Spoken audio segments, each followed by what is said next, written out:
Okay, kids, we're going to talk about how we can revise and proofread our compare and contrast essays. So I know that you were working on your rough drafts on Thursday and Friday. And today we're going to talk about how we can improve those, because remember, our first draft can always be improved, whether we're a beginning writer or a professional author. This is the process we always take. All right, so we're going to take a look. This is from page 292 in your English workbook, and it's a checklist for both revising and for proofreading. So revising is really looking at the ideas and making sure that those are making good sense. And the proofreading is checking your mechanics, checking your sentence structure and punctuation and capitalization and spelling. So we'll be looking at those. And boys and girls, it's very easy just to go through these and check the boxes, but I want you to check all 4 of your paragraphs and see if you've completed these things. So I want to show you kind of what that looks like. This is what I want you to use to make sure you have everything. Okay, we've done the Venn diagram. We did the drafting. You wrote me your first draft, and now you are going to work on revising and proofreading, and then publishing is the last thing you're going to do by writing it on the special paper in your reading workbook, in your English workbook, or typing it on a Google Doc. Okay, so you're going to have this. You're going to have a title. You are going to be comparing 2 things and contrasting 2 things, and the 2 things we were talking about were doing school at home or doing school at CESW. Okay, we're going to make sure that we have comparing and contrasting words, and there is a list of those if you've forgotten on page 291. Okay, we're going to make sure that we have enough details. Sometimes when you read it the second or third or even fourth time, you're like, oh, I should add these words, or I should add this detail to make it a little bit more clear for your reader. And then we want to make sure that we have a good, strong introduction and a good, strong conclusion. And then we want to make sure that all our sentences are punctuated correctly, that we have all our capital letters are done correctly, and that our words are spelled correctly. Okay, so I'm going to go through my sample, okay? And I want you to be thinking about this, okay? And think about yours as well. Okay, so what improvements can be made to your introduction? Do you have enough background information? Do you have a topic sentence? So let's take a look at my first paragraph, okay? So our school was recently closed for the health and safety of everyone due to the coronavirus. I like my topic sentence. I feel like it's pretty strong.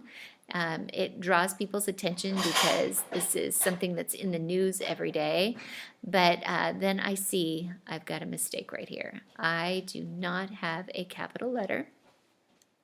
So I want to go ahead and change that to a capital A. Okay, although our school building was closed, and I like this word although because it shows me one side but another side's coming, right? Although our school building was closed, our school switched to mobile learning. So I'm still teaching with mobile learning is very similar to teaching in a classroom. Whoa, something's wrong here. Let's look here. Although our school building was closed, our school switched to mobile learning. So I'm still teaching. Oh, I see what the problem is. I need a period right there. Okay, let's see how that looks now. All right, although our school building was closed, our school switched to mobile learning, so I'm still teaching.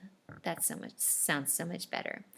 Teaching with mobile learning is very similar to teaching in a classroom, but there are many differences. Okay, so I'm not very satisfied with this sentence. For one thing, I have teaching here and teaching here. Do you have some repetitive words that need to be changed in your essay? Words that are used way too much and you can change it out for something else? Okay, so let me see here. Teaching with, oops, erase the word. Okay, teaching with mobile learning is very similar to, I'm going to change this to, how about instructing? There, now I don't have such repetitive words, but it means exactly the same thing, doesn't it? Okay, so Teaching with mobile learning is very similar to instructing in a classroom, but there are many differences. Okay, so here's my background for my introduction, and then here's my topic sentence because the rest of my essay is going to be about this. Teaching with mobile learning is very similar to instructing in a classroom, but there are many differences. And I'm going to add something right here. I'm going to say as well, so that I'm going to let them know that there are equal facts for both of these two sides of the issue. Okay, so I did a little proofreading, I did some revising, I made some changes. I feel much better about this paragraph. And boys and girls, I want you to make some changes. I don't want you to look at your paragraph 1 and say, oh, it's perfect, because there is something you can do to improve it. So read it out loud, see what you can add, see what you could take out, see what kind of changes you can make to make it better. Okay, so let's go on to paragraph 2. So do we have a topic sentence? Remember, that's the sentence in the beginning that's going to let your reader know what the rest of the paragraph is about. Do you have enough detail to show how the two are alike? Did you just state the facts without giving any juicy details that your readers are going to want to hear? Did you use comparing words such as alike, similar, in the same way, both, all, also? All right, well, let's take a look at paragraph 2. That's paragraph 1. Let's try it again. Okay, so teaching with mobile learning is similar to teaching in the classroom in many ways. Okay, that looks like my topic sentence.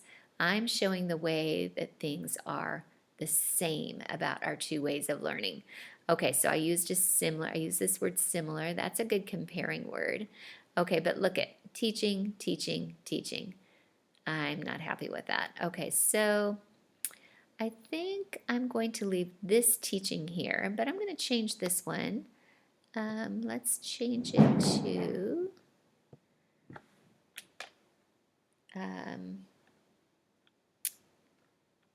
how about another similarity is that I'm preparing and explaining some of the same subjects with the same materials. I think that sounds a little bit better, not so repetitive, so I'm going to change that. Okay. All right, I'm leaving this teaching, so I'll unhighlight that. Okay, so teaching in the classroom and with mobile learning both come with the same responsibilities. Okay, I think that I want to say I'd like to have both be at the beginning. Okay, so I'm going to change this, and I'm going to say both instruction instead of teaching. Both instruction in the classroom and with mobile learning. And I don't need both 2 times, do I? Okay. So both instruction in the classroom and with mobile learning, we can take that both out, come with the same responsibilities such as preparing lessons, presenting new information, and helping students. Okay, so paragraph 3, we want to make sure we have a strong topic sentence. Do we have enough details? And do we have contrasting words like but, however, in contrast, even though? So a lot of different words that we're showing that they're different. Okay, so I have, although that's showing some contrasting, but I noticed I do not have that first sentence indented. Are your first sentences of every paragraph, is it indented? Make sure. Okay, so although there are many aspects about mobile learning that are the same as teaching in the classroom, there are many differences as well. Teaching with children in the classroom is easier and fun. You know what? Instead of teaching with children, I'm going to say having children. And then that way I'm avoiding all that repetitive teaching, right? Okay, so having children in the room is easier and more fun. With mobile learning, and I'm going to say in the classroom, is easier and more fun. With mobile learning, I've had to learn a lot more about technology, which is sometimes difficult. In the classroom, the students can ask questions and make comments during the lesson. In contrast, oh, I like that. I like this contrasting word, right? In contrast, with mobile learning, I record videos and I can't interact with the students during the lessons. Okay, so let's go back to what we're checking for. Do you have a strong topic sentence? Although there are many aspects about mobile learning that are the same as teaching in the classroom, there are many differences as well. Yeah, I'm happy with that. Okay, so do you have enough details? Well, let's see, what are my details? It's more fun and easier in the classroom. Technology is different. Questions and comments and videos. I think I have enough details. Okay, do I have contrasting words? I think I do. I think I have although and in contrast. Yeah, I think that'll do. Okay, so let's go on to paragraph 4. We want to make sure we have a topic sentence. Do we have details and do we have an opinion? So here's my paragraph 4. I enjoy teaching very much in any type of situation. Okay, so that's kind of a detail, but here is my topic sentence right here. Although mobile learning is very different from regular classroom teaching, I am still happy to be the teacher to my wonderful students. And if I could make a choice between the two ways of teaching, I would choose the classroom so I could interact with my students all day long. Okay, so I'm happy with my topic sentence, this second sentence right here. Although mobile learning is very different from regular classroom teaching, I am still happy to be the teacher to my wonderful students. Okay, now I am going to make a couple changes here. I think very much is a little boring, so I'm going to find a juicier word for that. So I'm going to take that one out and let's make it, ooh, how about tremendously? Okay, so I enjoy teaching tremendously in any type of situation. Okay, and then I see a problem. Do you know what this problem is right here? I've got a spelling error, so let's fix that. And let's add an E, and let's get rid of the highlight. Okay, so I have made some editing, some proofreading, and revision improvements to my paragraph. I made sure that I had indented all 4 of my paragraphs. They're all indented. I checked for spelling. I checked for details.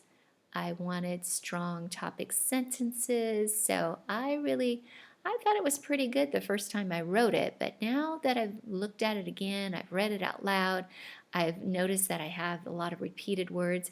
I've just made some improvements, and that's what revisions are. That's what proofreading and revising will do for you. So this is what I want you to do. I want you to go through these checklists with your own essay and make sure you're making changes to it. Okay, remember our first draft is never our final draft. Sometimes we make several revisions until we're really pleased and really proud of our work. So I want you to go through these slides again, and you can fast forward so that you can see all the different slides, and make sure that you've made those changes to make your essay even better.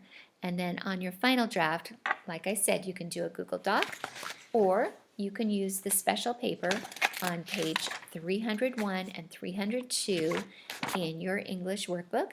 Make sure it's nice and neat. Make sure everything's indented, everything's punctuated, all the words that need to be capitalized are capitalized, and your very best spelling, okay? So this should take some time. This should not be a fast thing. Okay, so make sure you're doing your very best. And then when you're done with your final draft, go back and read it again. Did you forget a sentence? Is there something that needs to be changed? What I would recommend is that you reread out loud every paragraph before you go on to the next paragraph. Okay? All right. Have a great time with writing your final drafts.